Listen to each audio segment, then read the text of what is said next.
Most e-commerce brands suck at Google Ads. Now, some e-commerce brands don't even do Google Ads at all, whereas the other types have little to no idea as to how to run Google Ads campaigns properly, and as a result, get a profitable ROAS. So in this video, I'm going to be sharing 7 reasons why 95% of Google Ads campaigns fail, so you can actually avoid these things and as a result, scale your brand to the next level. The first reason why so many e-commerce brands fail with Google Ads is because they are very reliant on a budget/bid approach. Now, what I mean by this is a lot of e-commerce brands, what they want to do is they want to have the highest budgets possible within their niche, or they want to be bidding the highest. So as a result, they set this very high, very unrealistic bid of $1, $2, $5 even to hopefully get a few sales. Now, long term, this is a very bad and losing strategy, simply because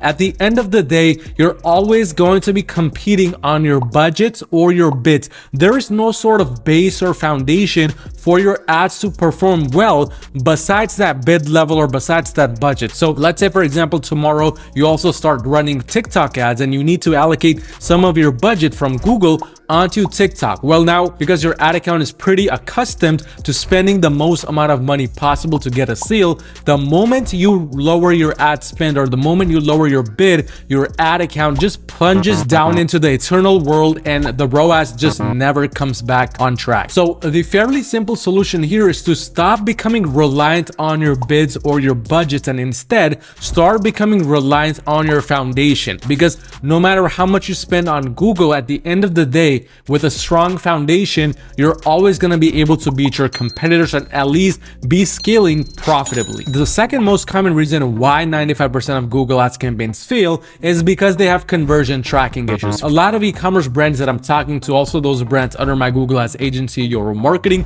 they're starting to use external sources like Triple Whale to do all of their tracking for them. And trust me, this is a very good step. Triple Whale does offer some very good techniques for tracking. However, if your Google Ads dashboard is not getting the right data in, your campaigns will still fail no matter what Triple Whale tells you. And this is because Triple Whale is beneficial for you as the e-commerce store owner. It's beneficial for your team. It's not beneficial for the algorithm, meaning the ad account. And the algorithm looks at that Google Ads data, it looks at that Google Ads dashboard to determine how it's performing, if it's performing good or if it's performing bad. So that's why it's so important for you to be feeding the right data to your Google Ads dashboard so that it can actually derive important insights from this data and become smarter in the long run. Think of it as a leaking bucket. If you have a bucket with a bunch of holes and you're just trying to pour all this water in, you're trying to pour faster and faster and it just keeps on leaking, that's exactly what's happening here with improper conversion tracking. But this brings me to the third most common reason why so many campaigns fail with Google, and that's because a lot of e-commerce brands just have a very complicated or fancy approach. Plain and simple, a bunch of different campaigns with a bunch of different assets, with a bunch of different audiences, or maybe a bunch of different bidding strategies. All this does is it really just confuses the algorithm. Now, on top of figuring out who your ideal customer is, it also has to figure out which campaign it should show the ad from, or which bidding type should it prefer, one or the other. So what you want to do is you want to first of all understand the algorithm is a robot. Yes, it is important to go above and beyond when it comes to approaching the strategy side of things, but you should not be going above and beyond when it comes to the implementation. In fact, you should be keeping it fairly simple. No more than 4 to 5 campaigns in the beginning, especially, but even when you're scaling, no more than 5 to 10. I mean, I'm scaling some brands right now to $500,000 to $1 million a month in revenue under my Google Ads agency, Your Marketing, where we only have about 5 to 10 campaigns running at any given time. They're just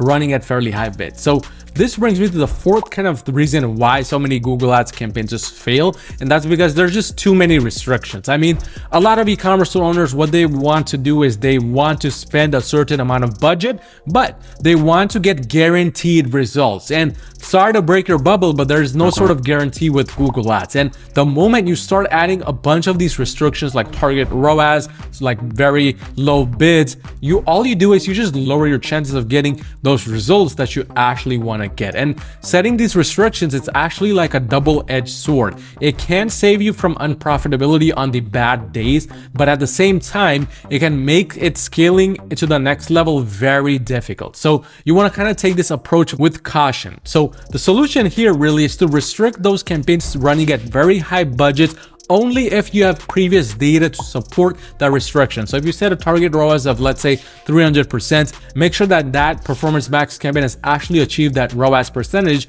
in the last 28 days, in the last 14 days, before setting a number like that. Otherwise, it's not going to be able to stay consistent at that ROAS number. In fact, a lot of the days it will not be even able to hit that. But on the other hand, if you don't have any previous results from that data, or your data is just not that good, then maybe don't even set restrictions to begin with. Just let the performance max campaigns run with no target ROAS set and analyze, but at a very low budget, a budget you're fine wasting to a certain level, and then let it run for a certain period of time. This brings me to the fifth reason why so many Google Ads campaigns fail, and that's simply because you're avoiding branded search campaigns. Now, I know this is like a thing that's most often not talked about because so many e-commerce brand owners have some sort of allergy to branded search campaigns. And I'm here to tell you that branded search campaigns can be one of the most beneficial campaigns you can run. Branded search campaigns should be a very small part of your campaign strategy, simply because it prevents your competitors from just coming in and swooping all of your sales away from you. Because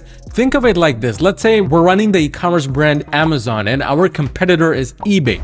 If we don't run a branded search campaign, and if eBay notices this, what eBay can do is they can actually launch a competitor search campaign targeting the keyword Amazon. And because I'm not running any types of search campaigns for my own target keyword, there's a very good chance some of this traffic that searches of my brand's name, Amazon, is gonna get diverted to eBay's website, and they might even purchase from eBay. But in addition, if your ad account is not really getting too much sales to begin with, or your ad account is kind of on the newer side, then a branded search campaign can really help you start getting data within that ad account faster. Because if you already have people searching for your brand and you actually associate those sales to your Google Ads account, now your Google Ads account can use that data to actually then go out and find even similar people to those purchasers. So this brings me to the sixth reason why 95% of Google Ads campaigns fail. It's just because you're running random settings for your campaigns. I mean, it's good to know what your target ROAS is. It's good to know what your break-even ROAS is. But if those are the sole numbers you're using to determine what your target ROAS percentage should be for Google, then that's just a losing strategy. So when it comes to the bids, when it comes to the target ROAS percentage, etc., whatever you're doing in that sense, make sure you base it off of real data. Make sure it's something that your campaigns have actually performed in the past, and you just don't kind of use random numbers here. Because if your break-even ROAS is 500% and you just set a 500% ROAS target for your performance max campaign and you started it last night, there's a very good chance it's not going to work, and as a result, it might even fail because of this unrealistic number. So what you want to keep in mind is Google Ads really does not care about your margins. It does not care about if you're profitable or not. Of course, that's a benefit because that means you will run more ad campaigns to Google and give them more money. But at the end of the day, it does not care about it. But what it does care about are three different things. First thing is how Google Ads itself as the ad platform makes money. Number two, how you serve Google's customers, so the people searching on Google. Number three, how much you personally bring to the table. So are you serving Google's customers the right way, or are you just here to get a quick buck and you don't really care about your foundation, all of those things? This brings us to the seventh and the final reason why so many brands fail with Google Ads, simply because you're trying to scale too quickly. I mean, I know you're excited that your product started to sell really well last night, but unfortunately, if you try to scale it based on 1 day's worth of data, 3 days worth of data, even 5 days worth of data, most likely scenario is it's going to stop working very soon and it's going to actually start making you lose money. So instead, what you want to do is you want to give it ample amount of time to actually be considered a best-selling product. This could be 7 days, 14 days even, because it's a bad idea to put too much pressure on your products right from the beginning. The more pressure you put on your products, the harder it is for Google's algorithm to really understand who the right person is for that product, who to show your ad to, and that too at scale, because it just does not have enough data coming in yet for that product. So the ideal solution here to prevent your campaigns from losing money is just to let them run for a good amount of time. And then once you have significant amount of data that you have gotten from those campaigns, then start scaling those products with proper strategies. But again, if you need a bit of extra help scaling your brand to the next level with Google Ads and you're already doing $40,000 or more per month in revenue, go onto my website at yourmarketing.com and book a free call with me to see how we can potentially work together and make that happen. But I want you to watch this video right here on how to hack the Google Ads algorithm to take your brand to the next level with Google.